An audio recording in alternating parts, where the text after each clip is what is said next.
pemirsa, program Jokowi terancam diobrak-abrik jika Anies jadi presiden, ya, Anies Baswedan. Saya kira tidak hanya itu ya, tetapi lebih dari itu juga kayaknya akan dimintain tanggung jawabnya, ya, siapa-siapa yang membuka atau yang membuat program, ya, yang habiskan APBN, yang janjinya tidak seperti kenyataan yang ada, katanya B2B, tetapi B2 APBN gitu ya, didanai oleh APBN semua sehingga rakyat ini menjadi sengsara, ya.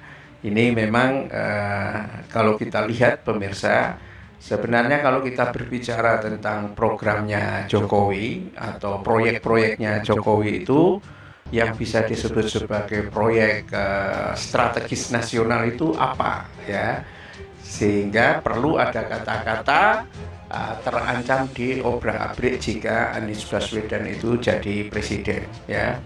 Kalau yang disebut sebagai program itu adalah dang pangan, apa istilahnya itu ya, ini sebetulnya kan nggak diobrak-abrik, ya. Anggaran sekian triliun rupiah sudah digelontorkan, kemudian beberapa wilayah hutan sudah dihancurkan semua, dan sekarang ditinggalkan oleh pemerintahan Jokowi sendiri, itu mangkrak dengan sendirinya, ya. Itu adalah program-program Jokowi yang mungkin memang ada kecenderungan, ya, waktu dibuatnya itu menjelang mengantisipasi krisis COVID itu, rantai pasokan itu hilang dan akhirnya pangan itu susah.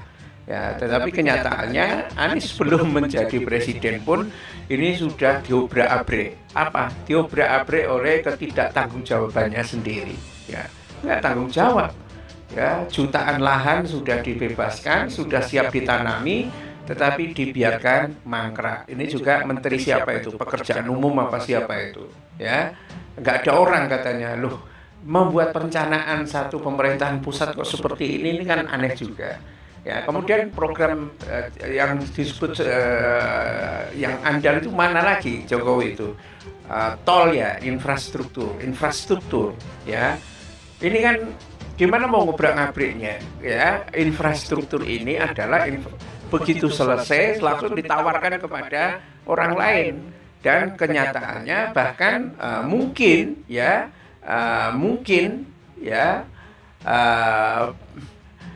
lakunya kalau ada investor-investor yang mau membeli infrastruktur jalan tol misalnya adalah yang ada di Jawa itu, ya. Jawa pun mungkin yang agak menarik dan menguntungkan betul itu adalah Jabodetabek itu. Tetapi kalau infrastruktur berupa jalan tol misalnya yang ada di Sumatera gitu, mau dikasihkan gratis saja mungkin nggak mau itu orang. Kenapa pemirsa?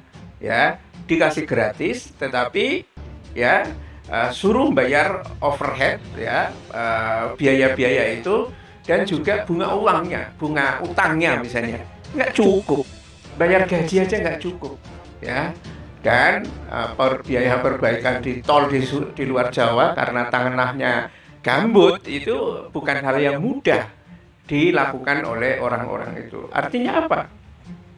Jalan tol ya nggak mungkin diobrak-abrik. Dua yang saya kira proyek Jokowi ini akan menjadi persoalan yang serius adalah kereta api cepat dan ibu kota Nusantara itu.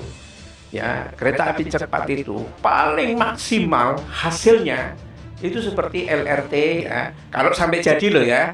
Nggak tahu kalau akhirnya mangkrak, ya, karena mungkin orang juga begitu diresmikan nggak ada berani yang naik. Apalagi misalnya ini pemirsa kereta api cepatnya mau dipacu dengan kecepatan 350 km per jam di atas jembatan begitu gitu, ya, bukan di gurun. Kalau kereta-kereta yang ada di mana itu kan Arab Saudi apa atau di Iran yang juga sudah punya kereta api cepat itu kan di gurun. Ini di jembatan begitu, ya. Siapa yang berani? Belum apa-apa sudah kecelakaan juga. Ya, mungkin sehari dua hari orang mau meceng, ngevlog tentang kereta api cepat. Wah, enak ya, keretanya cepat sekali gitu kan. Ya, tapi yang berani ngambil risiko ya. Dan itu mungkin gratis. Awal-awalnya itu akan gratis buat testimoni seperti itu gitu kan. Nah, setelah itu siapa yang akan naik itu? Itu kan sama seperti LRT, kurangan penumpang, akhirnya setiap bulan APBD Medan Palembang Jakabaring apa mana itu nombok terus ya, nombok karena biayanya semakin bengkak itu. Nah, bagaimana dengan Anies Baswedan? Ya, dugaan saya ya sebelum dilanjutkan atau dihentikan pabrik kereta api cepat Jakarta Bandung itu ya harusnya ada investigasi yang mendalam itu. Siapa sih yang buat proyek kayak beginian kan begitu? Ya, apa landasannya? Kenapa Jepang dulu menolak? Ya, kenapa Cina ngasih harga murah tapi kemudian dimahalin, jatuhnya lebih mahal lagi? Ini kan semuanya harus diminta tanggung jawabnya. Ya, kok enak aja mendapatkan fee-nya dan lain sebagainya kemudian ditinggalkan begitu saja. Ya, saya kira memang yang menjadi perhatian dari Anies Baswedan ya rakyat itu sendiri kan. Rakyatlah, karena dia dipilih oleh rakyat, bukan dipilih oleh oligarki. Karena itu pertanggungjawabannya kepada rakyat, ya kan? Rakyat maunya apa? APBN ini apakah mau dihambur-hamburkan untuk mensubsidi penumpang supaya orang naik kereta cepat itu, ya kan? Dikasih subsidi terus sama seperti sekarang ini kan? Ada program subsidi kendaraan sampai 60 atau 80 juta per orang. Mereka bukan rakyat miskin. Ya, sementara rakyat yang lain kelereran itu menggunakan APBN untuk subsidi itu.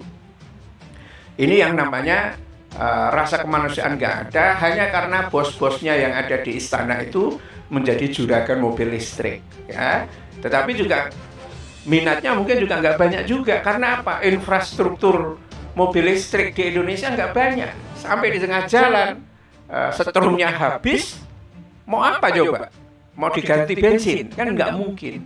Ya, ya inilah repotnya ya, karena ambisi yang luar biasa, inginnya cepat untung besar dalam waktu yang singkat. Mungkin memang mereka sudah tua-tua ya, berpacu dengan hidup mereka yang mungkin nggak lama gitu kan. Ya, kalau usia hampir 80 tahun dan sebagainya, mau apa coba kan? Ya, dan akhirnya memaksakan seperti itu. Presidennya juga nggak ngerti apa-apa gitu kan. Apa yang diminta dikasih terus, membuat kepres, membuat apa gitu, terus akan berjalan. Ya, yang kedua biasanya yang akan menjadi persoalan adalah IKN itu. Ya, bentuk ideal yang dikatakan oleh pemerintah itu IKN itu isinya hanya sekitar 1,5 juta orang. Kalau ada orang yang mau, dan mereka itu siapa? Apakah kelas menengah Indonesia yang mau di IKN? Ya, enggak lah. Nggak mungkin kelas menengah Indonesia dengan infrastruktur, walaupun digambarkan itu nanti ada mobil listrik, ada tol bawah air, atau tol langit, atau seperti apa, yang gambaran ideal dari IKN itu tidak lebih menarik daripada kota-kota yang ada di Jawa. Ya mungkin kalau dengan kota Semarang mungkin lebih menarik lah, karena Semarang memang amburadul betul ya, tapi seperti di Bandung, di Surabaya, di Malang, orang tetap tinggal, apalagi dibandingkan dengan Jakarta. Jadi kata-kata diobrak-abrik itu sebetulnya bukan hal yang tepat ya, tetapi memang harus dievaluasi kembali proyek-proyek ini seperti apa, ya kan? Yang kedua juga dihadirkan orang-orang yang meng-hire, yang mempunyai gagasan, membuat perencanaan, yang ambil keputusan dan yang dapat untung dari proyek-proyek ini ya, karena ini berkait erat dengan anggaran negara ya, APBN itu, yang itu mestinya adalah untuk kemakmuran rakyat, tidak boleh dipakai untuk hal-hal yang akhirnya itu mubazir atau mangkrak seperti ini ya. Kalau sekarang ini kita melihat ya wajah-wajah Jokowi yang tampaknya agak pucat ya, tegang ya, tidak banyak senyuman meskipun apa gitu ya, wajar aja ya, ketika masa pemerintahan itu akan segera berakhir ya, dan dia harus mempertanggungjawabkan ini dan itu, sementara kemungkinan besar partai-partai koalisi yang dulu menyangganya itu bubar jalan, hidup sendiri-sendiri. Nah, ini kan memang berat sekali. Itu mengapa pemirsa memang godaan untuk kalau ada ide Jokowi 3 periode atau perpanjangan masa jabatan presiden itu selalu disambut dengan senang hati, karena dengan cara seperti itu dia bisa menunda tanggung jawabnya itu. Tetapi kan semuanya pasti pada ada akhirnya gitu kan. Dan inilah yang menjadi beban berat saya kira dengan bukan hanya Jokowi tapi rejim ini secara keseluruhan, karena perilaku Jokowi, kata-kata Jokowi itu juga menginfeksi kata-kata dari para menteri yang ada sekarang ini. Bahkan mulutnya sudah mulai kotor dengan mengumbar kata-kata yang jorok ya. Billahi taufik wal hidayah. Assalamualaikum warahmatullahi wabarakatuh.